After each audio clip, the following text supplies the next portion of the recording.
Okay, so today's video is going to be a lot more detailed on how I mix my paints and how to save money doing so, because it can be expensive to do acrylic pouring, but you can get around that, so I'm going to show you how. Now what I've got here is just cheap Walmart paint. You can get your paint there for $2 or $3 a tube. You can get your canvases there. They have higher quality ones. The blue label, I think, is the ones you want. You want the ones that are triple primed with gesso, because that way when your painting dries you can't see the canvas texture through the paint.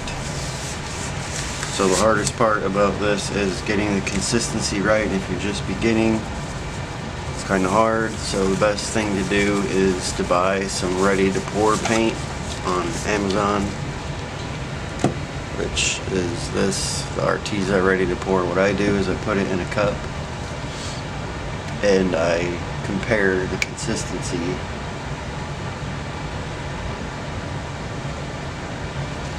So you just want to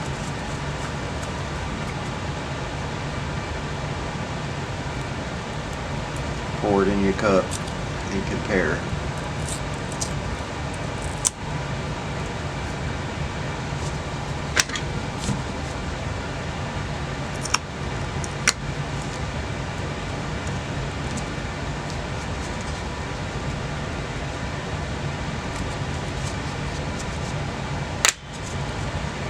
Like so.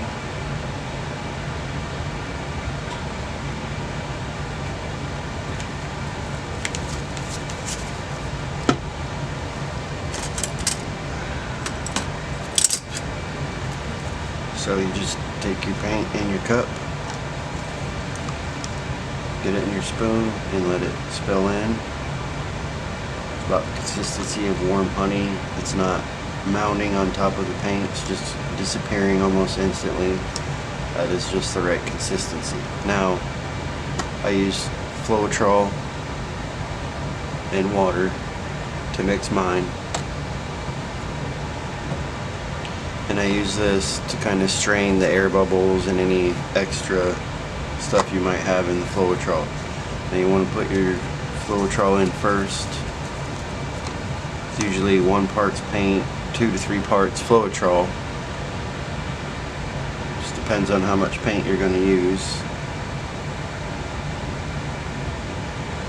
Don't be afraid to use too much Floetrol, because you can always just add more paint to it. Let it strain in there.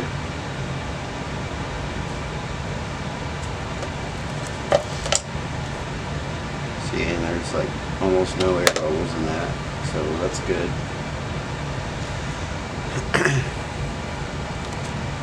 Then you just get your paint. I do it, I eyeball it, but I didn't at first. What you can do is 1 part, which most people like on YouTube don't tell you, is 1 part is a teaspoon or tablespoon. So if you're doing 1 part paint, that's 1 teaspoon or tablespoon. 2 parts Floetrol would be 2 spoonfuls of Floetrol. That is an exact way to measure it. And you just stir up your paint really good. Like I said, you want to get the same consistency as the ready to pour paint. That's an easy way to figure it out, but the best way is trial and error. Take some cheap little canvases, they have them at Walmart. Take some cheap little ones and start pouring on those and see how the paint dries, because it will look perfectly when you pour it, but it won't when it dries. It can crack, or it can get muddy or pool up. That is the hardest part about acrylic pouring, is figuring out consistency and how it dries. But as you can see, it's mounding on top of there, so that's not thick enough or thin enough yet. So now you want to add some water. And later today I'll post a video with this paint on a pour, and I'll talk about cells. Basically it's just trial and error. You gotta pour and figure out what works for you, but this video is more about saving money for people that are just starting out. You know, if you go into some of the major brand crafts and art stores, and it costs a small fortune to get anything. I mainly get my stuff on Amazon or Walmart because it saves a lot of money, and their canvases are pretty decent. I mean, nowadays I go to Michael's and get my canvases, but when you're first starting out, you're not really making any money. So see, that's still mounding on up there a little bit. So when you add your water, you just do it a couple drops at a time.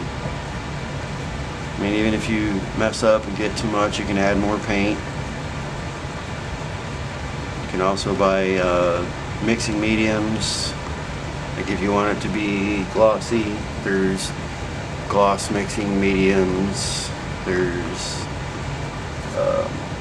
like they have these at Walmart. It's a metallic finish, but it has a gloss to it. You can add that to your paint, or you can use that to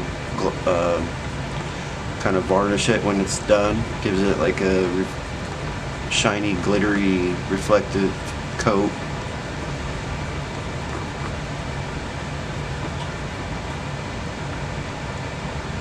So we're almost there, and it also depends on what canvas you're using.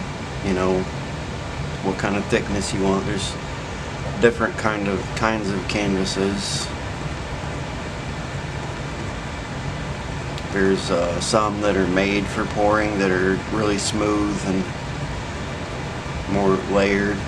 Those are the kind of ones I use now. It just makes it a lot easier when it comes to the paint. To me, the paint is the hardest part to figure out. I went through probably close to 20 canvases before I figured it out. So that's why you should just start out with the cheap little ones until you get it right. And when you do prep your canvases, here, let me grab a canvas. I'll be right back. I'll grab a canvas so I can show you what I'm talking about.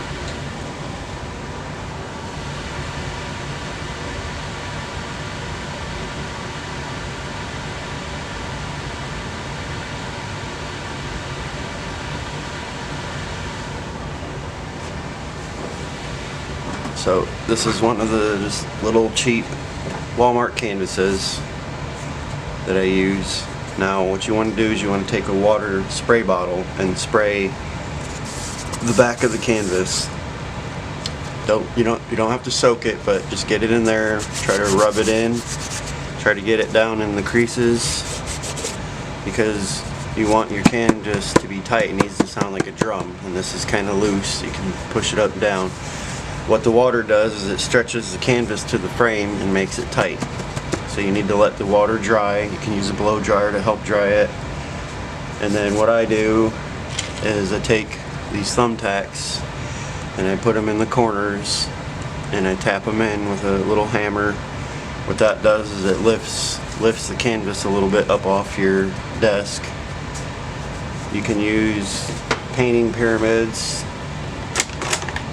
these, but I find it easier to use thumbtacks because you can move it around. It's more, gives you more control. And you want to try to prime your canvas with a color. A lot of people will paint black or white with a brush, or what I like to do is pour the paint on the canvas and tilt it till it covers the whole canvas, and pour on that while it's still wet. Makes it a little bit more fluid. You can prime your canvas with just pure Floetrol, but Just keep in mind Floetrol is $19 a gallon, so especially if you're on a budget, this is the cheaper way to go. So we're almost there. More water.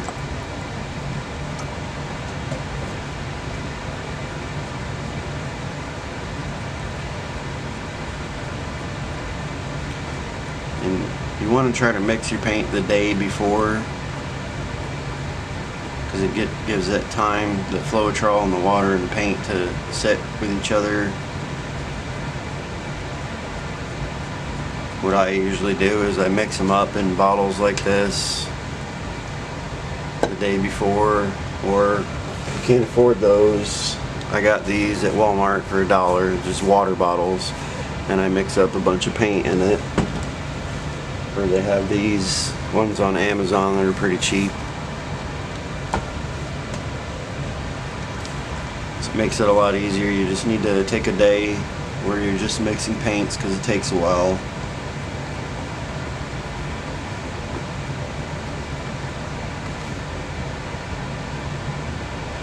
So we're pretty much there.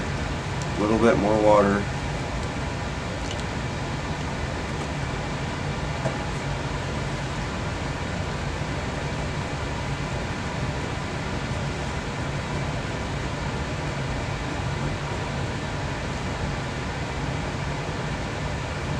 And what you can also do is take your stick. You should get these little popsicle sticks in the craft aisle at Walmart for like $1. You just scoop some on there, tilt it back, and see how well it flows on the stick, and that's pretty good. If it's slow, then you need to mix either more Floetrol or more water.